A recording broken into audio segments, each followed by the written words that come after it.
मेरा साथ यही सोच के मैं आस लेके आया हूँ।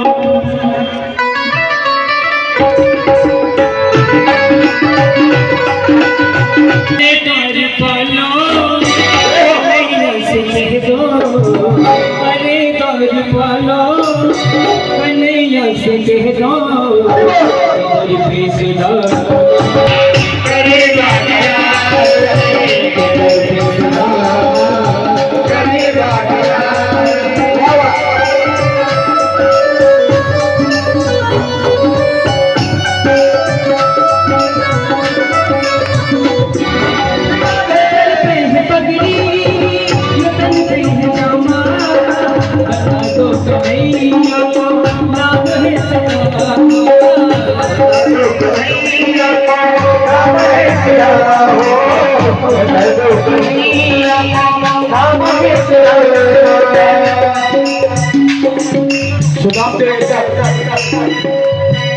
अरे बघा किती झोप येत असते तरी या भजनामध्ये तुम्ही फ्रेश होऊन जाते।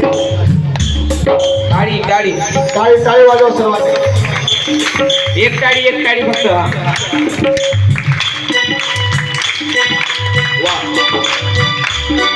सुदामदेव आल्याबरोबर द्वारपालांनी अडवले सुदामदेवाला। जसं अडवलं सुदामदेव आतमध्ये घुसण्याचा प्रयत्न करतात। एकाने अशी गचांडी दिली आतून पडले सुदाम। आपण बघितलं पडलेले सुदामा कसे पडले होते। फक्त थोडी जागा द्या बरं सुदामा खाली पडेल कोणाला लागेल। पुन्हा उठायचे सुदामा। अरे तुमच्या द्वारकेचा जो राजा आहे ना तो माझा बालमित्र आहे म्हणायचे। मला भेटण्याकरता आलोय फार दूरून आलोय पोरबंदर माझं गाव। पायी प्रवास करत आलोय भेटण्याची आस मनामध्ये घेऊन आलोय फक्त मला भेटू द्या। द्वारपालाने सांगितले वेड्या अरे भिकाऱ्याची आणि राजाची कुठे मैत्री असते का? जा पुढे अन्नक्षेत्र आहे जेवण वगैरे कर आराम कर म्हणले तिकडे नाही म्हणली तू लोक। सुदामदेव म्हणतो अरे तुम्ही जेवणाचं सांगता मी पाणी सुद्धा घेणार नाही म्हणजे त्याची भेट झाल्याशिवाय। फार मोठी आस घेऊन आलोय मी त्याच्याकडे। पण एकाला दया आली महाराज। एकाने सांगितलं अरे फार आस करतो कमीत कमी आपण निरोप तरी पोहोचतो म्हणजे देवाला काय सांगावं। आणि मग निरोप पोहोचण्याकरता एक द्वारपाल येतो इकडे देवाकडे। एक द्वारपाल देव इकडे येतो। आल्याबरोबर त्याने सर्वांना भगवंताचा जय जयकार करा। बोला गोपाल कृष्ण भगवान की जय जयकार करा। देवाने सांगितलं येऊ द्या म्हटले। आणि जसं आला महाराज आणि याने सुदाम देवाचं वर्णन करायला सुरुवात केलं। प्रभू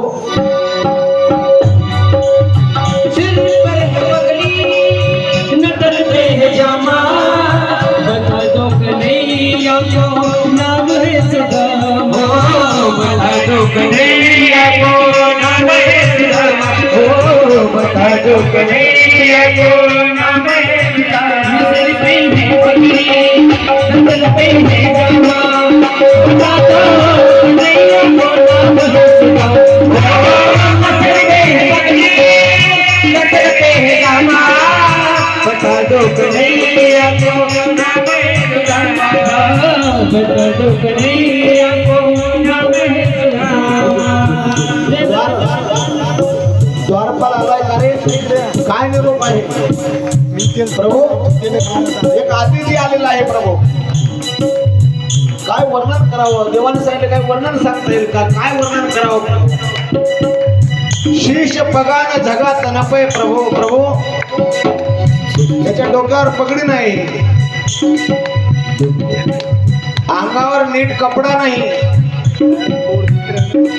सर्व लक्षण सांगितलं महाराज। पोट पाठीला गेलेला आहे धोत्राला गाठी मारले ते सर्व लक्षण सांगितलं। पण चेहऱ्यावर फार प्रसन्नता दिसते म्हणले प्रभू। म्हणजे आणखी काय नाव वर्णन करता येईल काय नाव वगैरे सांगता येईल का? आणि मग त्याने वर्णन केलंय।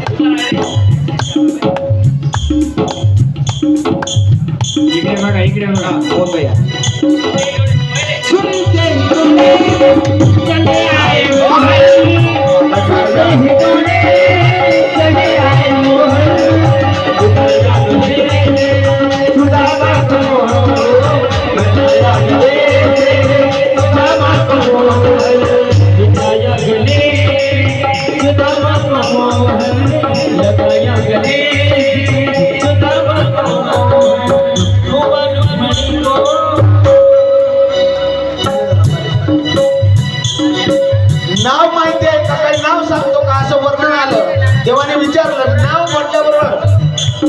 देवाने सांगितलं बतावत आपण इकडे देवाचा निघून गेला. त्या द्वारपालाला धक्का दिला, बाजूला झाला द्वारपाल.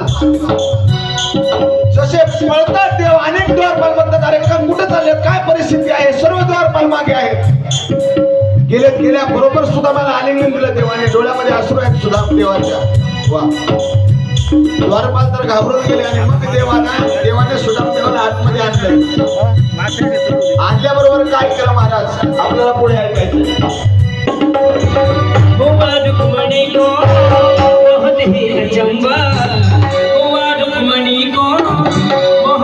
अचंबा इमे मान के साथ अजीब गया है, इमे मान के साथ अजीब गया है. अरे घर पालो अनैया से दो, अरे घर पालो अनैया से दो. बिरहे सुदामा गरीब गया है, बिरहे सुदामा गरीब गया है. रुक्मिणीने बघितलं हे प्रेम, आश्चर्य वाटत होतं रुक्मिणीला. भक्त आहे म्हणजे भगवंताचा. पोट पाठीला गेले पण चेहऱ्यावरचं तेच काही कमी नाही. सज्जनो, देवाचं प्रेम ऐकायचं आहे. पहिल्यांदा आपण आदिलीला आल्यानंतर हातपाय धुण्याकरता पाणी देतो. देवाने आपल्यासारखं असं भांड्यामध्ये पाणी आणलं नाही. असं वर्णन केले. देखो सुदाम दी की दिन दशा, देखो सुदाम दी की दिन दशा, करुणा करके करुणा निधि रोवे, हाथ परात को छुए नहीं, नैनन के जल से पग धोवे. भगवंताने सुदाम देवाचे पाय एका भांड्यातल्या पाण्याने नाही तर डोळ्यातल्या अश्रूने धुतले. बघा,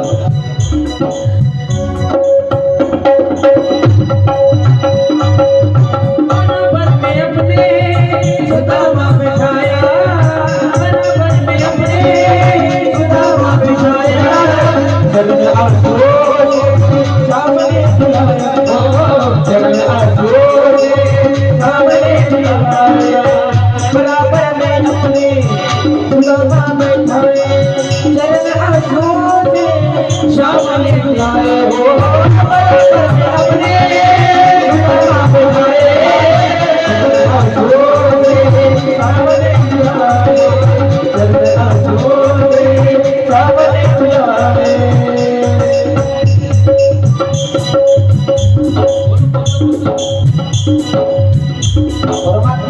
परमात्म्याने धीर दिला सुदामाला. सुदामा आता आलास, घाबरू नको म्हणले.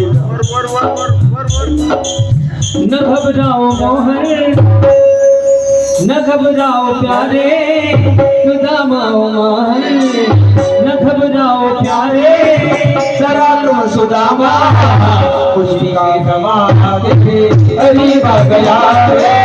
अरे घर वालो कन्हैया से रो, इधर में सुदामा करीब आ गया है, इधर में सुदामा करीब आ गया है, इधर में सुदामा करीब आ गया है.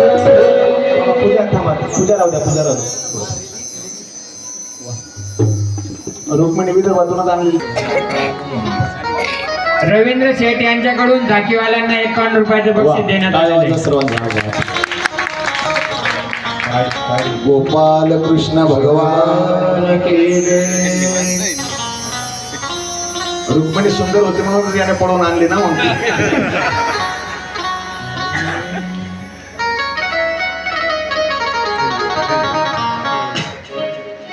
देवाने सोबत बसवले, पाय धुतले देवाने. आणि बघता बघता पायाला बघितलं तर काटे मोडलेले आहेत महाराज. रुक्मिणीला काटा काढण्याचा प्रयत्न देव करतात. रुक्मिणीला सांगितलं अगं सुई बघ म्हणले. रुक्मिणी इकडे तिकडे सुई बघते.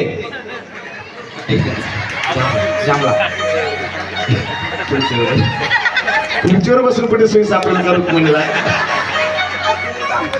सुई नावाची वस्तू अशी आहे, घरही बघितलं तर सुई सापडत नाही लवकर. आणि आताची रुक्मिणी खुर्चीवर बसल्या बसल्या बघते.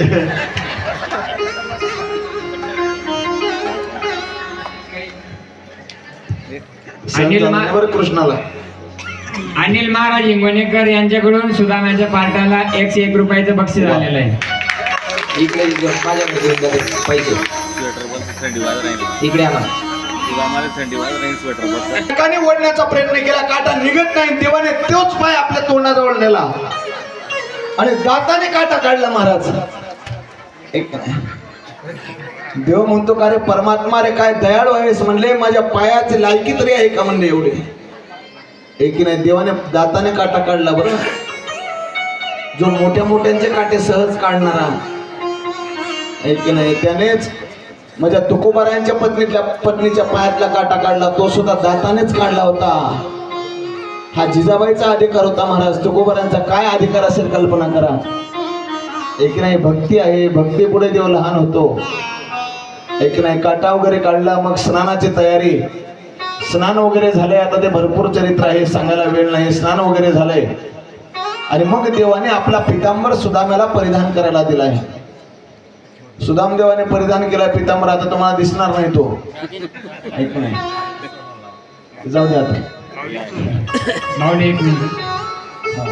भरत अमृत पाटील यांच्याकडून रुक्मिणी पाठसाठी 101 रुपये आलेले आहेत. तसेच गणेश अमृत पाटील यांच्याकडून श्रीकृष्ण पात्रासाठी 101 रुपये आलेले आहेत. चालू बघा.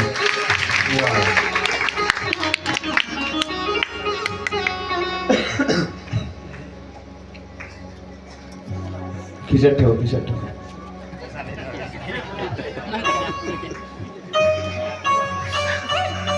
आणि मग देवाने लक्षात घ्या, आता इथे महत्वाचा प्रसंग आहे. बरं, देवाने काय केले, स्वतः सुदामाला सांगितलं, सुदामा थांब, आज मी गंध लावतो म्हणले तुला.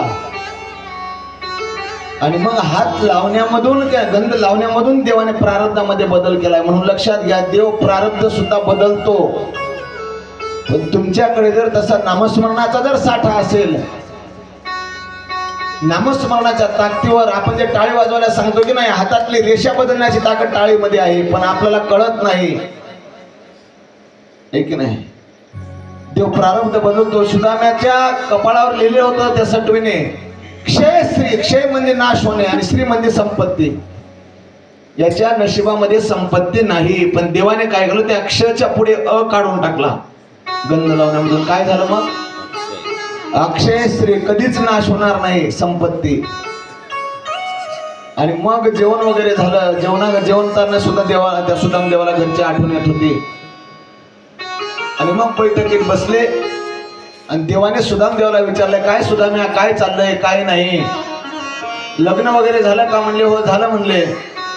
म्हणजे किती मुलं आहेत, या दोघांची झालेली नाही. म्हणजे मुलं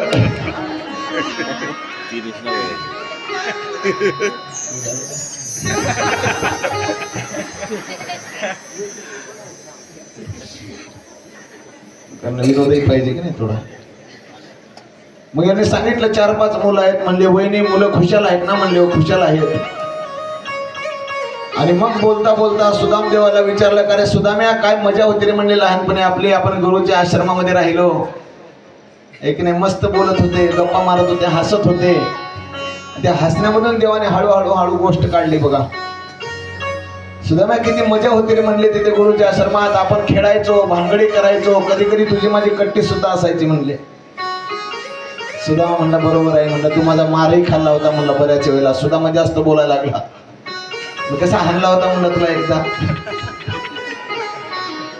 एक बरोबर आहे म्हणले. पण तुला सुद्धा एक गोष्ट आठवते का रे म्हणले तुला, आपण जाळण आणायला गेलो होतो, बैठण आणायला गेलो होतो म्हणले. गुरुआईने फुटाणे दिले होते, कसे चोरून खाल्ले होते ना म्हणले. तू सुदामाचे डोळेच मोठे झाले. महाराज काय बेकार आहेस रे म्हणले, तू आठवण करून देतोस का.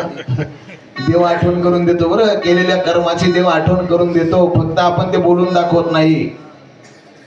एक नाही.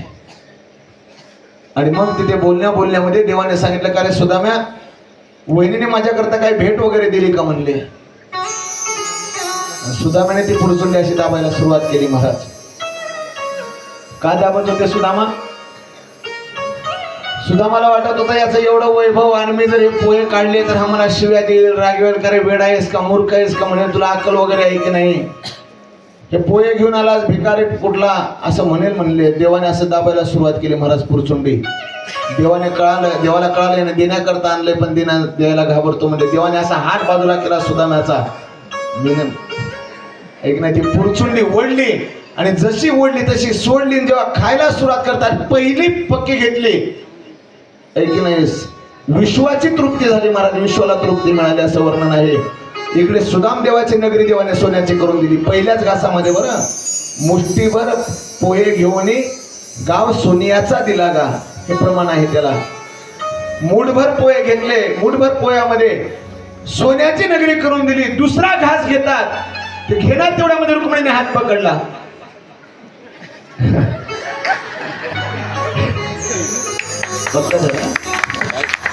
काय वाजव मस्त एकदम टाइमवर ऍक्शन. त्या देवाला काय भूक लागलेली होती आणि दुसरा घास मारून दिला होता.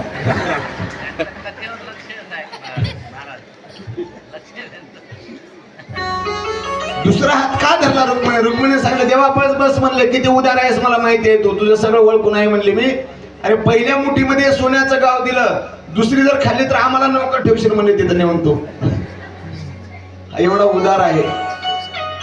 आणि मग देवाने पोहे खाल्ले असं वर्णन आहे. एक नाही देवाने मिटक्या मारतात देव सुदामा, अरे काय गोड पोहे आहेत म्हणले. 1 दिवस 2 दिवस 3 दिवस 4 दिवस बरेच दिवस गेले सुद्धा मला जाऊ वाटत नाही, कारण माल चांगला मिळत होता. एक नाही जसं प्रेमाचं गाव भेटलं की आम्हाला सोडू वाटत नाही. खाण्याचा विषय तसा दूर आहे. आमचा श्रीकांत दरवेळेस म्हणतो महाराज आपले जे गाव आहेत ना ते खरे प्रेम देणार आहेत म्हणले. आम्ही दुसरीकडे जर गेलो ना काही काही गावांमध्ये अजिबात प्रेम वगैरे काही मिळत नाही. पैसे भरपूर देतील पण प्रेम मिळत नाही. आणि प्रेम मिळते महाराज या लोणमध्ये. मी या लोणचं गाव नांदेडला घेतलं होतं, धुळे जिल्ह्यामध्ये.